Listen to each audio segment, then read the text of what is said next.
Welcome back to Friends in Austin. Today I have Laura Huffman on the podcast, and she is the CEO of the Austin Chamber of Commerce. Hey, Laura, thanks for coming in. Hey, thanks for having me. And we were talking a little bit before. I don't know much about chambers of commerce. A bunch of people have heard of them. I thought it was a government organization, but it's not. So can you tell me what they are and what they're all about and what you're trying to accomplish with them? Yeah, you bet. So chambers of commerce are really old institutions that exist in cities all over the country. And their purpose varies according to what city they're in, but they're primarily there to be an organization that represents the business community. And that can sometimes extend into areas like workforce development and readiness. But it's basically an economic development business community organization that has existed for a long time all over the country. Okay. Do you know how that originated?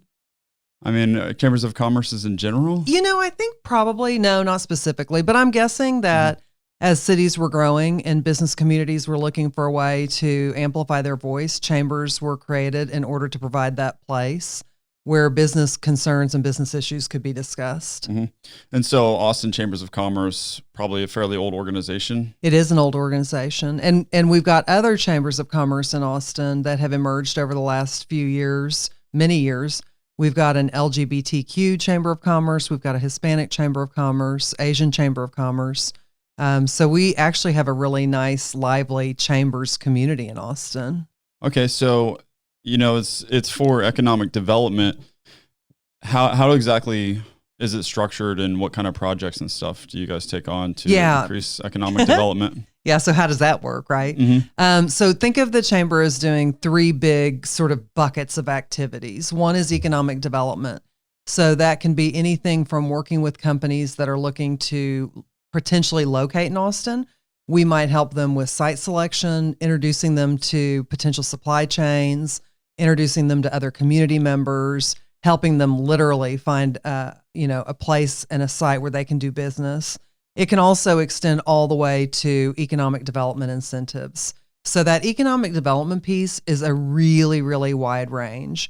And I think it's important to say too, it also includes small business economic development. So 2020 was a weird year. And that was a year where in our town, a lot of small businesses were suffering disproportionately because our music industry, our tourism industry, restaurants and bars. And so there was important economic development activity to do there to do whatever we could to have as many of those businesses stay in business as possible. So that's one bucket. Mm-hmm. A second bucket is the policy work that we do around state, local, and even some federal policy making. And that is to keep an eye on those conditions that are helpful to businesses. But it can also extend to things like Project Connect. So the voters of Austin just approved Project Connect by a pretty nice little margin. Which was Prop A, right? Prop A, yep. And so we worked really hard on Prop A, not only in consulting with Cap Metro in the city of Austin as they were designing it, but also we view transportation as just a critical piece of infrastructure for Austin as we grow. Of course, we've all had the pleasure of sitting in traffic in Austin. And so we know that for the business community, having good transportation systems is really, really important. So that policy bucket can include a lot of different kinds of things that just help Austin. I mean, think of it this way. If Austin is a great place to live, work, and thrive, then the business community does well. And so our policy work can be pretty broad ranging in that way. And then the third bucket is to connect businesses to each other, but also to important information. And so, for example, this year we held over 50 webinars for our members, and they ranged from hearing from the governor to hearing from the comptroller on what's going on with the state budget. But we also had people from the mental health community come in and talk about what people's workforces were experiencing, because 2020 was a rough year for mental health. And we want to make sure that our businesses are getting the best information that's out there on a whole range of topics. So those are the three big things: economic development, policy work, and then connecting businesses to each other and to vital information. Okay, cool. So let's go to the first one. Did you mention companies when moving into Austin? Yeah. Yeah. But also existing companies, right? Yeah, which is great. But so I'm just curious, since there's so much news about, tons of companies are coming here. Has this year been, pretty crazy as far as people coming here and connecting with the Chamber of Commerce? Yeah, in fact, 2020 was the strongest year that we've had for job growth from relocations since the inception of our economic development program called Opportunity Austin.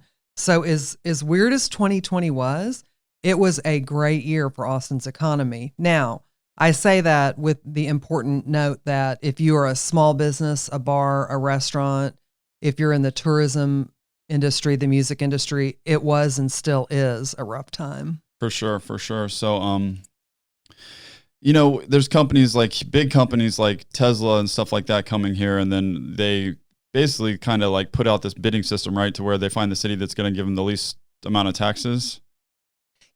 So yeah, let's talk about that. So when you're doing economic development, think of it as a toolbox, right? I mean, for some companies, for example, Oracle expanded its campus and brought its headquarters to Austin last year. They already had a footprint in Austin. They were already expanding that campus to facilitate growth. And in that case, they had everything they needed in order to make the decision to put their headquarters in Austin. In other cases, like Tesla, Austin or some other place in the region might be competing against 3 or 4 other cities. Now more than ever, you're competing internationally as well. There are countries and cities all over the world that would love to get a Tesla gigafactory. So in the case when there are competitions, then companies are asking local communities to see what they can do.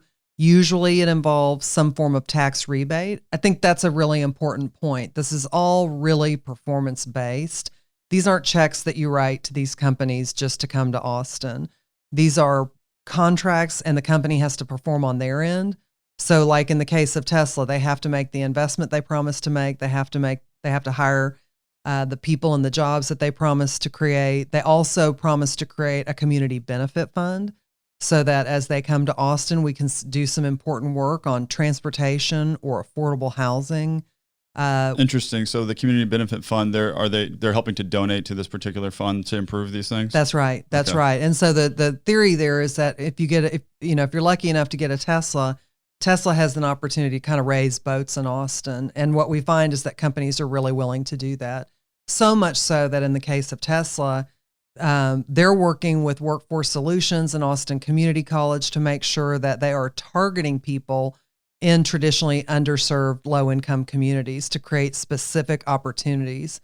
And in a company like Tesla, that works pretty well because they'll train people. So if they can find local talent, then they'll train people to work in their factory. Mm-hmm. And then you're really doing some work that's hard to get at, which is to do that matchmaking between people who are really in need of a job and the jobs that are coming to Austin. Yeah, that's awesome.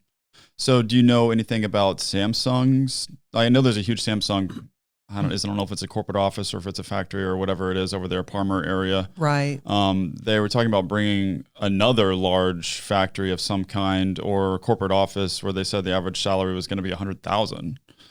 So Samsung has been in Austin for 25 years. Mm-hmm. Long history here and a really successful history on a number of fronts. One, it's a fab site, right? So we were lucky enough 2 decades ago to have Samsung make the decision to come to Austin, which sort of anchored us in that emerging technology sector. So that was huge for Austin. I mean, now we take it for granted that Austin's sort of a tech town, but 25 years ago, you had to be really thoughtful about who you were recruiting to Austin to make sure that you were setting up for the future of a tech world in Austin. So Samsung was a big part of that.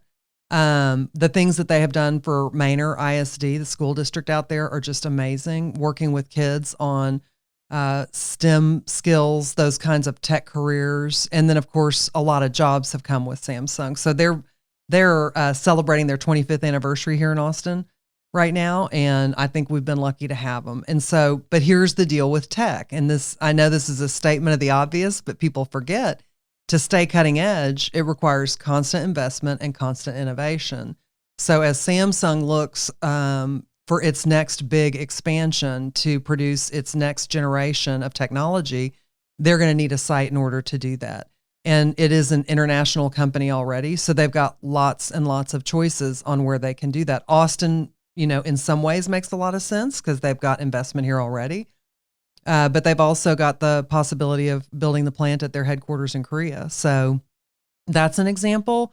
where you really are talking about a global competition. And our interest in Austin and having a Samsung next generation facility here is making sure that we continue to anchor that tech industry for ourselves. And since Samsung has been such an important part of that, continuing that partnership would be a great win for Austin. Yeah, for sure. Are there any other news of big companies, Tesla, Samsung, anything like that coming in? You know, last year we had so many announcements, and so let me give you a sense of kind of where they fell. Life sciences has really emerged as an important sector in our economy, and here's where you really want your economic development and your community planning to just be beautifully stitched together. The Dell Medical School is actually a big reason why that life sciences is coming to Austin and is growing as a sector. And it was, you know, a lot of people worked really hard on that medical school to make sure that we could have that vibrant sector in Austin, in addition to better health care for Austinites. So there's an example where everybody benefits from Dell Medical being here, and it created a whole suite of businesses that have since come to Austin. The Army Futures Command was a big deal location in Austin in 2018 because that's the next round of technology and innovation for the military. I forgot about that. That was big. Yeah, it's huge. My friend in cybersecurity was like, "Oh, this is amazing. There's so many jobs from that." Yeah. So many jobs, and other companies came here because the Army Future Command is here. So we saw that in life sciences. We saw it with Army Futures Command. We've seen it with the finance field is choosing Austin over and over again. Of course, the tech and innovation, you know, we're like a magnet for that sector. Tesla gives us automobile manufacturing, which is new for us. And so that'll open up a whole new sector. So, you know, people always sort of scratch their heads and wonder, how is it that Austin tends to emerge from a downturn first? That was going to be my question, is what is Austin doing to make all this happen? Well, that's really a lot of hard work by Chamber of Commerce and Opportunity Austin, and not just getting any job that we can get, but making sure that we're building really innovative and modern sectors for the future. And so that's where all that work starts to pay off. Okay. Yeah. So can we go over the three buckets again? Sure. The first one was companies coming here and economic development. Yep. And the second one was kind of like lobbying, right? It's advocacy. So it could include lobbying. It could include direct policy work, but it also includes things like we do a lot of work in the school to work transition space. And the reason that makes so much sense for us is because the number one thing that companies are looking for is talent. So anything that we can do to make sure that there's talent coming to Austin, that we're growing our own talent, that's good work for us. And so the policy work can extend into areas like education. Mm-hmm. So what are some things maybe going on right now that you're working with in that bucket? Yeah. So I would say priorities for us are that school to work transition. And I would put with that upskilling. And so we've known for a long time that the jobs of the future are going to require some kind of digital literacy.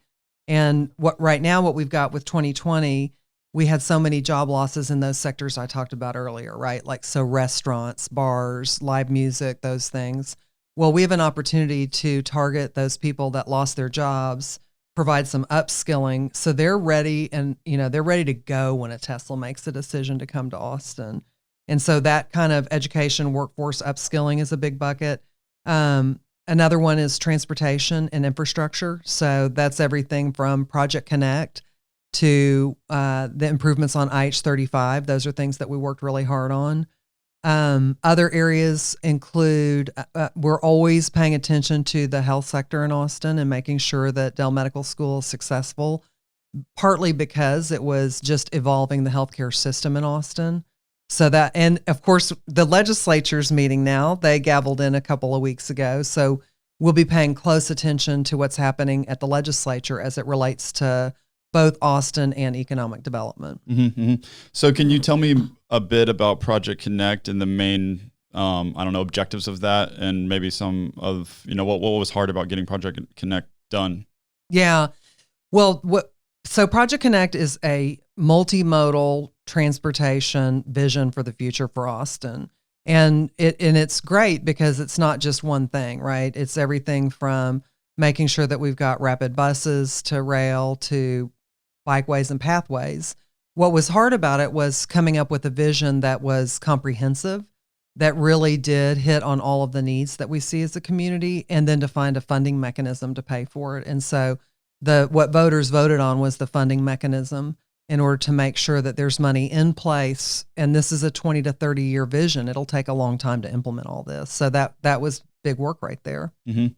Yeah. I mean, how do you feel about, just the influx of people and the gap between getting these transportation things done? I mean, I feel like we're kind of going to be stuck like how we are for a while. Yeah, but look, 2020, there were some silver linings, right? So congestion in Austin dropped like a rock in the early part of 2020. And, I was 18 miles away from you, and it took me about 15 or 20 minutes to get here. Mm-hmm. And so commute times have definitely gone down this year. And I think one of the things that we can take away from 2020 is that with altered work schedules, we can have a pretty big impact on congestion in Austin. So I think there is some innovation that might help us between, during these periods of time when we're getting this new technology, this new transportation stuff online, that can help. To help encourage companies to offset people's hours and allow more work from home, both. You got it. Yeah, for sure. I mean, Yeah. that would be great if they would do that, just to alleviate some of the traffic for sure. Yeah, but it's also a way that businesses compete for talent, right? I mean, a lot of people want the flexibility of being able to work at home or remotely for a day or so a week. And so there is a nice get and a give there. There are some community benefits to that, but it's also a way to attract and retain talent. Totally agree. I talk with my friends about that all the time. That's something that just is always coming up. And some people are like, is my company going to make us go back to work? Yeah. I might quit if they do, because so-and-so might hire me and they are straight work from home now. So it's like these people that want them to come back in the office are going to have to face that question of like, you're going to lose some of your talent, because if it's a good person, they know they could go somewhere else, work from home. Yeah. And I mean, just the flexibility to be able to visit, I don't know, the closest town, like, or just like if you want to go to Denver and still work from home, but then like go hiking or just do whatever, it's really hard to give that up. Yeah. And why should people, right? I mean, I think that one of the things that 2020 taught us is that in a lot of cases, it works. People are working from home, and there are, people have experienced some problems with isolation and things like that. But, as part of a work schedule, I think that we've seen that it can work for a lot of different industries. For sure. So let's go to the third bucket. And I've already forgot what the third bucket was called. Oh, no. Darn it. I need to work on my messaging. Let's go back and talk about one more thing on the second bucket. Great. So there are also some tough issues in Central Texas that the Chamber gets involved with. So those, Project Connect, complicated, tough issue, and also expensive to provide the solution.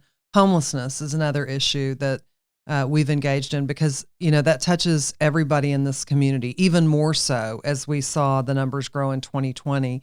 And, from our perspective, how we address the issue of homelessness in a really heartfelt and dignified way in Austin is a reflection of the community's value system. And so that's an important issue to us. And we understand it's a complicated issue. The ultimate goal is permanent housing and getting people who are experiencing, the most stressful part of their lives probably on a track where they're working, where they have shelter, all of those things. But it's a path to get there. So that's a more front and center thing that we've been engaged with. And public safety has been pretty controversial in this community over the course of the last year. And so our policy work will extend into issues that affect all Austinites, because, the truth is a healthy business community and a healthy community are one and the same. For sure. So yeah, people need to feel safe. And I talked to more than one person that just like, they don't feel like downtown really feels as safe as it used to. And Austin always used to feel really safe to me. I mean, I used to live pretty much right downtown.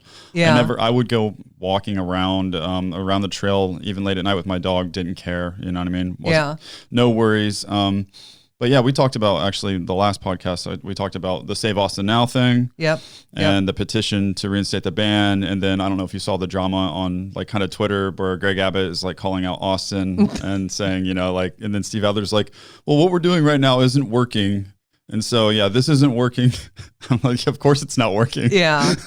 Well, Twitter drama is not necessarily the best way to solve problems. No. But it's true, right? I mean, something's got to give on the homeless situation. And I don't think that anybody really, really believes that what's happening in Austin today is the most dignified approach that we can have for those people among our community that are just experiencing such distressing circumstances. So, I think the good news is something's got to give, and everybody knows that. True. Then the question becomes, what are the most important things that you got to do first in order to provide some relief and some dignified alternative for people who are experiencing unsheltered homelessness. What do you think that looks like? I mean, you said building shelters and all that stuff, but like, how do we get from where we are now to where, we have shelter, we have some kind of program that helps train these people or whatever they need to do to rehabilitate them and, get them on the right track?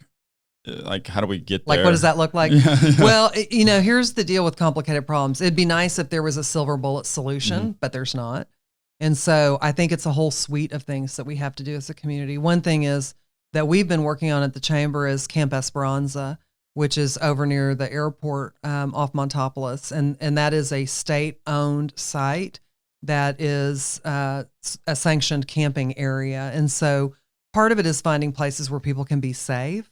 Storage can be a really big issue for people who are experiencing homelessness and making sure they've got a place to put their stuff. And then, of course, you've got to get in there and provide the wraparound services because you have to be equipped to, deal with whatever issues people bring with them. This is a human condition, right? It's not just a housing condition. And so making sure that people have access to whatever those services are, whether it's mental health, addiction, job readiness. In some cases, it's helping people get basic identification. For you and I, we can go pick up our utility bill and prove that we live someplace and get identification. For people who are homeless, that's a much harder thing to accomplish. And then you want to keep moving people through the system. Austinites have, voted for money that's dedicated to making sure that people have not just homes, but affordable homes. And so you want to not just worry about that front end of the spectrum where you're providing an opportunity that's, different from camping downtown tonight, but you also want to be thinking about what's the future for these people and how do we get them into permanent housing. Mm-hmm. So it is complicated, but it is also a problem that we're not talking about millions and millions of people that are homeless in Austin. We're talking about thousands. And so I feel like, now I'm a native Austinite, so I have a lot of faith in my community. I feel like this is one of those things where if we all lock arms and agree on a suite of solutions and just dig in, we can really, really solve this problem in our community. I would think so, because it's not terrible here yet. I mean, it was this year, it seems like it's 10x what it was a year and a half ago, but I mean, it's still nothing like California or something like that. We hear that all the time. The people that come from California are consistently recognizing that this problem is not nearly as bad as the places they've come from. On the other hand, if we don't act now, I mean, there is a sense of urgency for us, I think. I agree. And that we do need to figure out what is this community's response to homelessness and how do we move from unsheltered homelessness to permanent housing. And we have to be willing to understand that that's going to take multiple steps. It won't just happen in one fell swoop. And then there's so many people in the community that really want to help. I mean, I think this is one of those local problems here for us that if people were given a call to action, I mean, they'd roll their sleeves up and do it because everybody wants to help in this area. So I think there's also an opportunity to do some really good community building and some good understanding of what really are the issues involved with homelessness and how can we as a community approach this in a way that has just a whole lot of heart. And really, really helps people out and gets them permanently out of that condition. For sure. And it's an actual good use of taxpayer money because you can see your tax dollars at work. Right. There you go. It's not like an invisible use of taxes. That's right. Mm-hmm. And, if it gives people, it helps these people and then it also helps, people feel like downtown's cleaner and safer as well. Yep. Exactly. Exactly. You want to go to the third bucket now? I want to ask you real quick about, Prop A and what do you think about property taxes in Austin? Because one of the reasons that some people would vote against Prop A or did, it passed, but property tax is already really high. Texas has some of the highest property taxes in the country. Right. And then they increase them further, which, I mean, I think we can all agree we need more transportation. But how do you feel about property taxes in Austin? And I had a real estate guy on, and he was like, what they're doing is like they're taking a small plot of land and, you know, they're putting 2 houses on it, 3 houses on it. So the density is increasing. So they're already increasing how much they're making on property taxes, yet they're still increasing the property taxes. Interesting. Okay. Well, that is a ball of wax issue. I would say this about Project Connect. It was a good test question for this community, which is, are you willing, and will you agree to higher taxes for yourself and your business in the name of this transportation vision? And the fact that it passed is a good indication that if our local governments can create a value proposition that people can get behind, then they will agree to higher property taxes. Project Connect proved that. And also, Austin has a pretty high success rate with its bond programs, whether it's affordable housing or open spaces or a whole myriad of other things. When people are asked the question, for this purpose, would you be willing to increase your property taxes? Generally, the answer is yes. Now, that said, part of the growing pains of living in Central Texas is cost of living, and property taxes and affordable housing are 2 big pieces of that puzzle. So I would grow that issue to be affordability, right? So it's not just property taxes. It's that if we want, people to be able to stay in Austin that have lived here for a long time or moved to Austin, then you have to look at all of the aspects of affordability. And I would add access to that too, right? Like, so last year we learned a lot about daycare, for example. I mean, we learned that daycare is infrastructure. If you're a parent and that piece of your system crashes, you're out of luck. Yeah, and you have to work and you have other things too. And I think we've all been on Zoom calls with kids crawling on couches and all that stuff. I mean, so daycare, I think we got a bright light put on daycare last year as really, really important infrastructure. So for that reason, I would also put that in the category of affordability and access in Austin. Huge issues. And as we grow, I always say, I was born in Austin. You wanted to come back to that. Yeah. And so Austin, I was a university professor's kid. I was, part of that sort of different hometowny Austin that you still see glimpses of. But the key to Austin has been forever. We have been growing for a long time. And I always think the key is, how do you grow with grace? And how do you retain those pieces of your personality that make you so uniquely Austin? Whether it's, ACL or South by Southwest or their green spaces or, the food truck scene or the live music scene, whatever it is, you want to work really hard to protect those things. And affordability always comes up as cities grow. Yeah, for sure. It's a tough problem. Hey, FIA listeners. Just before this episode is over, I want to give you one more quick friendly reminder to please like and subscribe to the podcast on your favorite podcast player. Thanks again. My friend Jack, who was on the podcast last episode, he also grew up in Austin, and we're just looking at houses online. We're just like, he's like, some people that grew up here, and it's like, you want to live close to your family. And It's just like, you can't. I mean, it's just the houses are so expensive. But but I mean, I don't know what you do about that. I mean, demand increases price, and the demand is because this is a nice place to live and it's growing and there's a lot of job growth and stuff like that. Right. So it's not like it's anybody's fault. It's just, I can see if I had grown up here, it'd be frustrating. Like if I wanted to buy a house down the road for my parents, but the value of their house went up 10x. That's frustrating, right? Yeah. And I think for a long time, affordable housing has been a priority for the city for that very reason. I mean, in order to grow in a way that keeps everything neat and cool in Austin, we got to have a diversity of people living in the city, and we can't price certain people out. And so affordability within the urban core, I think, is really important. Yeah. And that does lead to density, by the way. Yeah. That is a way to create affordability, is to add some density in places where it makes sense, where it doesn't create an unnecessary burden on the transportation system or things like that. But really thoughtful density can be a good tool for affordability. This is kind of random, but that made me think of on South Congress, they built those condos and they didn't put parking garages in them. I love that. Some of my friends are like, that's appalling. Like, where do you park? And I'm like, well, you can't put a parking garage there. Like, if you want to live there, just don't have a car. I mean, those are the kind of things that are going to happen, right? I mean, well, is a lot of people, that's a fun debate, I think, really. And it is lifestyle choices. I mean, people that are living downtown just don't find that they need cars as much. as other people. And so if we want to encourage people to use other forms of transportation, that's part of that equation. But it's hotly contested, right? And one of those hotels is on it. Not only does it not have a parking garage, but it was actually built on a surface lot that I don't know if you were here when it was sort of where all the cool trailers were. Yeah, I was here. I lived on East Riverside, close to South Congress, an old apartment complex. I'd walk up and down there. The bees and the trash cans, like everyone glorifies those food trucks, but I'm like, good riddance. The South Congress Hotel is gorgeous. I would much rather have South Congress Hotel than a bunch of bees swarming everywhere. I don't know. There was something about the cupcake trailer and the guy that used to play the guitar outside. I mean, there's some pretty cool there is neat stuff about aspects of that. Yeah. But like I went to the hotel more just to chill in the lobby and have a drink than I went to the food trucks. I don't know. Well, there you go. No. There you go. Mm-hmm. I like the hotel, but yeah, the food trucks are cool too. And they're still scattered still there. About, you know? Mm-hmm. And so that is actually probably a pretty good example of, you can't have it all every time, but there are times when you can have it all. And I think that the Austin food scene is a great example of, I mean, you can get some of the best food in Austin out of a truck.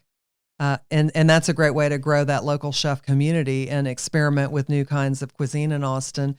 And then when it makes sense for them to invest money in a bricks and mortar place, they've already tested the concept. They've tested what they've got. And so I think that's kind of an interesting marriage of innovation and traditional restaurants.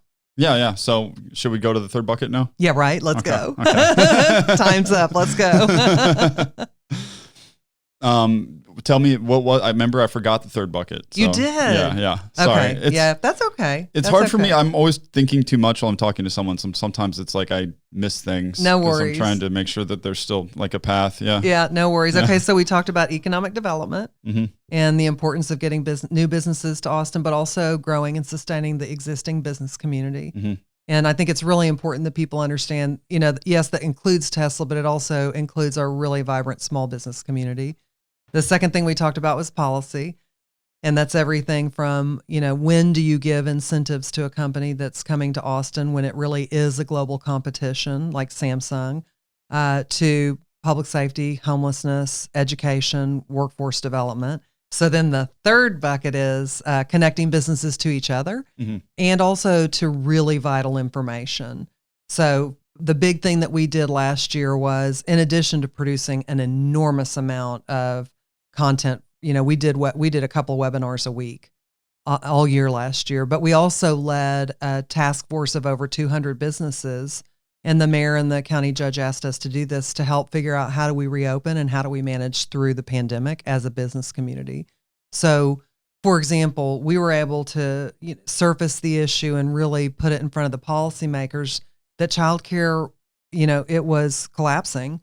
And it was a core piece of infrastructure for the business community because so many people depend on that in order to get up and leave the house.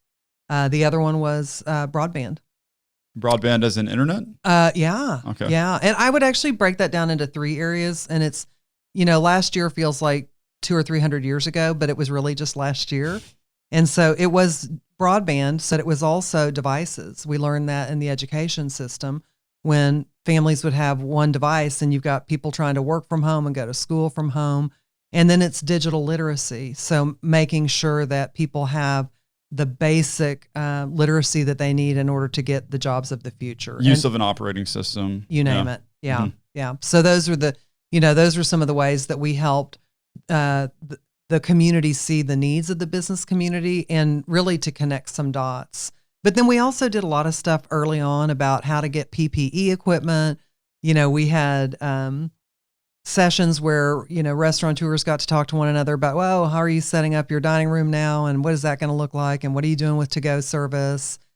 We had mental health experts come in and talk to employers about what are people really experiencing. 2020 was a rough year when you look at it from a mental health perspective, and employers have both an obligation and a desire to understand that. So it's, it's information on a whole variety of fronts. Gotcha. So you became CEO of the Chamber of Commerce right basically when COVID started, right? Yes. Yeah, you jumped in right when things were like as crazy as possible, right? I jumped in like right a little bit after the beginning. So maybe let's say in the middle of the beginning. But it was so much in the COVID environment that the entire hiring process was online. And in fact, the offices were closed. So, I've been in the job almost a year, and we still have not been in the office full force. Crazy. Yeah. So a lot of my staff I've never met in person, Mm-hmm. and they're awesome. I mean, I know all their cats and dogs. In some ways I probably know them a little better than I might have. Yeah, that's true. But there's some stuff that's weird about it. Like at one point I'm like, are we all the same height, or does it just look that way? Cause we're, little boxes on a screen all day long. Yeah, so yeah. I'm super looking forward to being back in an office with people. Mm-hmm. But yes, I came in somewhere towards the beginning of the pandemic. Mm-hmm. So you told me earlier that you grew up in Austin. Can you tell me about, how do you get to, becoming the CEO of the Austin Chamber of Commerce? Before you even got interested in that job, what was your background? Yeah, good question. Mm-hmm. So my background was I went to A&M for undergraduate in political science, and then I went to the LBJ school right here in Austin and started my career with the city of Austin. I was really interested in city management. And I was in city management for nearly 20 years and working for the city of Austin and also for San Marcos, which was great because I got a really nice regional perspective on how the smaller communities, how they feel being part of a big city, environment, but also what they contribute individually. I'm super fond of San Marcos. My kids grew up, jumping in that river every Friday night. We called them river baths. But also working through the outlet malls and the town gown issues. So I did that. What's the town gown issue? Well, Texas State University is, it is a dominant employer in San Marcos. Uh-huh. So this is like Austin 40 years ago, where UT was kind of the, the big thing in Austin. Mm-hmm. And just making sure that you've got, as you have a student community living in a community, you'd get noise issues, all sorts of issues, but then there's opportunities, right? So you've got all these students that if you really call on them to make contributions and volunteer in the community, then you've got some cool stuff going on. So we worked on all those issues. And then I came back and worked for the city of Austin for a while. And then I took a big turn and went and worked for the Nature Conservancy, which is the world's largest conservation organization. And I ran the Texas chapter of the Nature Conservancy and also helped construct the Nature Conservancy's urban conservation program. And so is the Nature Conservancy government or not? Nope, it's a 501c3. So It's a nonprofit organization. The Nature Conservancy, their primary revenue sources are philanthropy, individual, foundation, and corporate philanthropy. There are some government grants that come in for specific work, but it is a philanthropy. Okay, so what all do they? Is it very local? It's a global organization, but the execution of the work, as with all conservation, tends to be local. So in Texas, the big priorities were water, and I worked through both a drought and a flood. Actually, I worked through about 2 droughts and a couple of floods. What was the worst drought you saw? I remember Lake Travis was down like 80 feet one year. That was nuts. Yeah, it was crazy. I would go there. And then I would go there before the drought. Well, the drought was kind of happening already, but then I'd go there and it was like everybody had this huge staircase all the way down to their docks and stuff. Yeah. It was nuts. But I couldn't believe it. Then that one year we got so much rain, like Lake Travis was like, oh, it's full. Yeah, here we are. Here we are. I'm like, oh my God, it's full again. Yeah, well, that's what climate will do. Mm-hmm. So water is a really big issue in Texas. Mm-hmm. Land protection, as it turns out, Texas, which has is a beautiful state and has landscapes ranging from East Texas forests to West Texas deserts and coastal areas.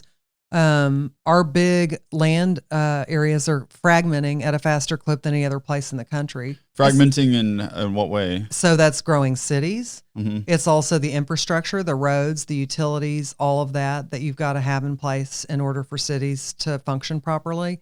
And so a big part of what we did there was to make sure that we were protecting both the land and the waters that Texans both love and depend on. Yeah, one of the reasons I moved here actually is because I didn't know much about Texas. I actually expected it to be desert-like. Well, we have one. Exactly. We got it. Then I got to Austin, I was like, this is way greener than I ever thought it would be. Yeah. And then it's got Lady Bird Lake, Lake Austin, Lake Travis, the Greenbelt. I was like, and I like water a lot. That's one of my favorite things, just to be able to go outside and be around water. Hamilton Pool. Then you got San Marcos over there. It's just like there's tons of outdoor water activities to do here. Yeah, Central Texas is beautiful. And we do have a lot of really cool natural resources when it comes to water. Have you been to Jacob's Well? I was going to mention that one. I haven't been to Jacob's Well yet. Yeah, Jacob's Well was one of the projects that we did while I was at the Conservancy to protect that. And it's a super interesting little jewel right there. Yeah, like last night, my friend was made reservations. We had to cancel for some reason. I don't know if it was COVID related or not, but yeah. Yeah, put it on the priority list. For sure. So you worked at the Nature Conservancy. And that is did you say international or national? Global organization. But you worked in this area. Did you like that? Loved it.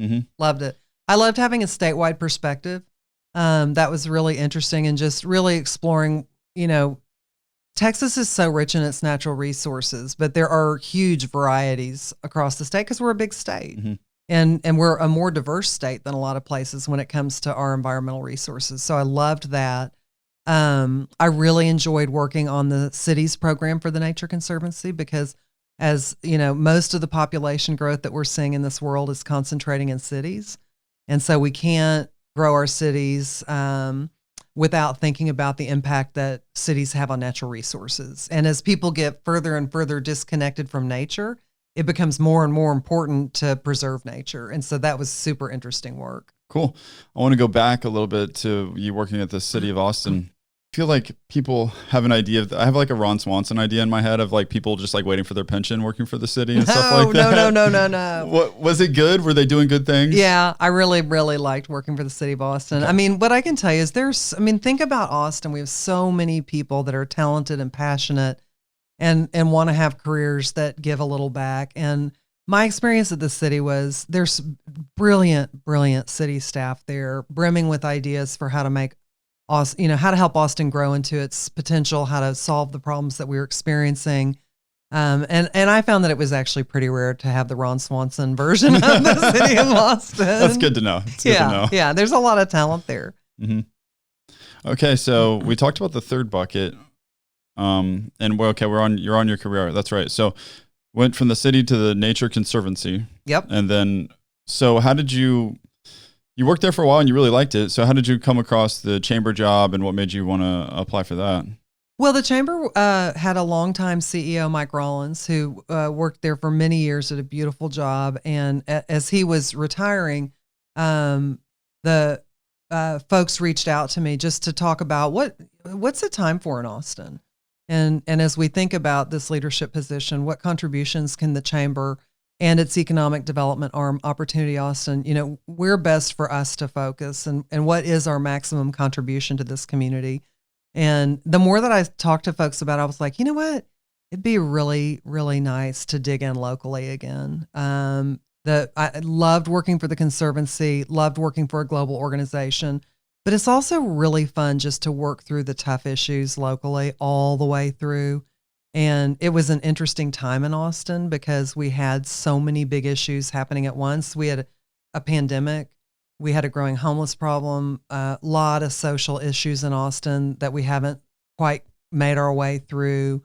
So I just thought it'd be really fun. And I'm a native Austinite, right? So this is my favorite place. Austin is my happy place. I can see it looks like a great opportunity to make a real awesome impact. It like totally affects you and it's very relevant to you. Yeah, no, I love that part of it. I mean, and it's fun. I've got 4 kids and, both of my in-laws live in Austin. My mother lives in Austin. It's just fun to have those conversations with people that you love around you about the community. Because one thing and I'm sure you've seen this about Austin, we love to talk about ourselves. I mean, we're constantly talking about ourselves, whether, funny. The good or the bad or whatever. But we're a community that likes that kind of engagement. Austinites love Austin, for sure. We do, yeah. Mm-hmm. And so does everybody else, too. So does everybody else, right? exactly. Like when you tell people, I'm living in Austin now. What's the general reaction? Oh, people ask me all the time, like, "Hey, how's it going? Are you still in Austin?" Blah blah blah. Yeah. Like, is it fun? Yeah, I'm like, yeah, it's great. The weather's awesome. Yeah. Mm-hmm. Don't have an extra bedroom. That's funny. Yeah, I can see working for the Chamber of Commerce. Sounds like an interesting blend between public and private sector type work. It is. Yeah, it is definitely because It is definitely an organization that works in between those two arenas. And so, and my view of public policy is that public policy, usually when it's done well, it involves the private sector. There's just not very many problems that government can solve all by itself anymore. And so there's almost always partnerships that have to emerge in order for anything to get done well. Would you say you have a positive relationship with the city and usually productive, or is it sometimes difficult? It is sometimes difficult, but I would say it's productive, right? Mm-hmm. I mean, I think the sign of a good community engagement is that you don't agree all of the time. I think that means that people are really thinking hard about issues. So we enjoy a really strong relationship with the city, the county, the school districts. They were really helpful when we had this task force on the pandemic and how to reopen. And there were so many questions about when and how schools would open. We've got great relationships at the state and the federal level. So yes, that does not mean we always agree, but when we disagree, we want to be that entity that comes in, that institution that comes in really thoughtfully with an eye towards problem solving, not just an eye towards, tweeting it out or whatever. Yeah, for sure. So, what's your daily job like working for SEO for Chamber of Commerce? Is it different every day? It can be pretty different, which I love, right? So no 2 days are ever exactly alike. I would say in the past year, the big issues that we've been working on at the Chamber, economic development, because so many companies have been relocating to Austin, has been a huge component of everybody's job. Also, public safety and homelessness have been big centerpiece issues for us. Project Connect was a big issue for us. And then also really thinking about the gaps that have been revealed by the pandemic. And when I say revealed, I think we knew about them, but I think now we can't ignore them. And really being really thoughtful about, how can we take this moment in time and get serious about upskilling, get serious about that school to work transitions. We know those are issues. The pandemic put a bright light on them. So what can we do to meaningfully move the needle? So that, those are some of the priorities that we've been working on. And then a ton of online content for members. People were hungry for content this year. So we did more webinars and more Zoom meetings than, of course, ever before. What do you do? What value do those provide? And those, different things for different people. I mean, last week we just had our annual event, which is a chance for our incoming chair to lay out the agenda for the year. It's a place where we honor what we call the Austinite of the Year. This year, Susan Dawson, who's been a big part of our community fabric for a long time. It gave us a chance to celebrate her. What is her role? So Susan runs what's called the E3 Alliance, and she's came out of the high-tech field and data, and then really wanted to put her heart and her mind to work on education in Austin. So we wanted to honor her. So that was a high level discussion of what's the Chamber's sort of agenda for the next year, but also a celebration. And, I know we all got really serious in 2020, but we can still celebrate, right? There's still good news and we still want to celebrate. But then everything from getting pretty consistent updates from the airport, like what's going on with the flights, how's the airport running? What do you foresee? We had some sessions with Southwest Airlines, which was super interesting just to hear what was happening in the airline industry from their point of view and what they were forecasting for the next 12 to 24 months. So just tons and tons of content for people. Yeah. In what ways do small businesses, interact with the Chamber of Commerce to get value for themselves or connect with other businesses? A lot of ways. In particular, this year, one of the things we did was we partnered with the University of Houston and the city of Austin to do a sort of a pandemic research project. And what we wanted to know was what are those things that are the most necessary for our small business community in order to survive through the pandemic. And we wanted to do that in order to help inform how COVID relief dollars would get spent when they came down from the federal government. So, you hear about these big relief packages. Well, somebody's going to decide how to spend the money. And so we really wanted those to be informed decisions so that we saw as few businesses as possible go under during the pandemic. And so that we're replicating that study right now. I think that's a huge value add to our small business community. there's a lot of, a lot of the stuff that we do in policy, we do it on behalf of our members because that takes a lot of time and a lot of attention in order to get knowledgeable about policy, to track exactly what's happening, whether it's at the city or the state. And so we provide that service so that they don't have to think about the policy, or we do the work and they can help us think about sort of the direction that we're going. And then we do lots of celebrating of small businesses and connecting businesses to one another. Mm-hmm. Is there any community involvement, or is it basically, no, individuals wouldn't necessarily interact with the Chamber of Commerce or not? Outside of an individual in a small business or whatever. But, right. Yeah. So the Chamber is designed to be a business organization. So businesses typically join, but individuals within businesses get hugely involved. Okay.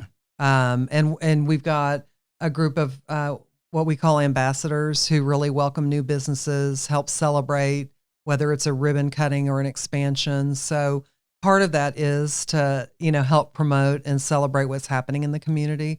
So there's lots of benefits for people. And then you see the results of our work every day, right? So we've got a program, for example, where we help kids and families get those FAFSA forms filled out for college. And, I don't know who's listening to this that's ever experienced that, but it's really horrible. And so helping people navigate that, because it turns out if you help someone navigate that, their chances of going to school are dramatically increased. And that's a super individual way that we help individuals and families in Austin. Cool. Well, we're running towards the end of the time. I just want to ask you how you feel about 2021 in Austin, the economy. I don't know. Is it going to be good? What's happening? What can we look forward to or not? Well, so here we are, in early February.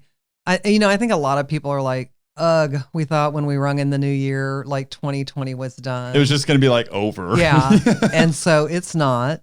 And so I think I think on the one hand, people are just, everybody's just so ready to, get out of their houses, to get back into moving around the community. We are kind of an outdoor community. So I think people are really wanting to get out there and engage. But we got to stay buckled down. That's just the bottom line. And so until we get everybody or as many people as possible vaccinated, we have to do in 2021 what we were doing in 2020. So I know that can be kind of frustrating. On the economic development side, it's going to be another good year for Austin. We made headlines last year and we'll be making headlines this year with, important companies and strategic companies either growing in Austin or moving to Austin. So I think that'll be really good. We're going to see Project Connect launch. And that's going to be really interesting for our community. Yeah. I doubt you have the exact timeline memorized, but when can we expect to see not just breaking ground on that, but the first use for it, because you said it's 20 years, right? But I'm sure there'll be some availability unfolding as that 20 years goes on. You'll start to see some changes to the mobility system even this year. Okay. Now some of the bigger changes tunneling downtown, that's going to take some time, but some of the changes around fast buses and some of the station site acquisitions and things like that, you'll start to see that in the next few years. Cool. The other thing I hope for 2021 is I really hope that this community can get its arms and its heart around the homeless issue and reach some agreement. This is really important to us at the Chamber. Reach some agreement about, what are those things that we can do that will, make a difference. And I think this is a great business community point of view. What can we do that we can measure? What promise can we make to the community that we can commit to? And I think that is really important work for us. And I hope that 2021, we see great progress there. Me too. And I think that you're spot on when you said this is a good community. Everyone knows it's an apparent problem. I don't see a lot of pushback in any given direction to fix that. No, I think mostly people want to know what they can do to help. Exactly. Yeah. Cool. Well, hey, thanks, Laura. This was amazing. Thank you so much for coming on. I learned a whole lot. Good. And I appreciate what a chamber is now, right? I know what a chamber is, and I think it's awesome. I appreciate Mission the work accomplished. Thank you. Thanks for having me. Appreciate it.